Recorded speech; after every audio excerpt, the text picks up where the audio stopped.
எல்லா அம்பாள் ஆலயங்கள்லையும் பார்த்துட்டேன்னா இந்த ஸ்ரீமேருவுக்கு தான் அர்ச்சனை பண்ணுவாங்க, பூஜை பண்ணுவாங்க. இதில் வந்து பார்த்துட்டேன்னா உன்னதமான தேவியினுடைய ஆதிக்கத்தையும் அமைப்பையும் கொண்டதாக இந்த ஸ்ரீமேரு இருக்கும்.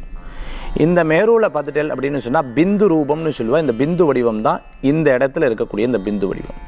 இந்த பிந்து வடிவத்தில் அவ்வளோ மகத்துவங்கள் உண்டு. இதில் ஒவ்வொரு திரிகோணத்திலையும், இதில் ஒவ்வொரு முக்கோணத்திலையும் பார்த்துட்டேன்னா ஒவ்வொரு தேவதைகளை பிரதிஷ்டை செய்திருக்காங்க. இந்த தேவதைகள் அதி உன்னதமான பலன்களையும் அதி உன்னதமான சக்தியினையும் அந்த இடத்துல கொடுக்கும். எத்தனையோ பேருக்கு எனக்கு வீடு சரியில்லை, எனக்கு வாஸ்து சரியில்லை, எனக்கு எதுவும் சரியில்லை, என் ஜாதகம் சரியில்லை, நான் அதனால் இந்த படுத்துறது, இந்த நாள் இது படுத்துறதுன்னு சொல்கிறாங்க இல்லையா.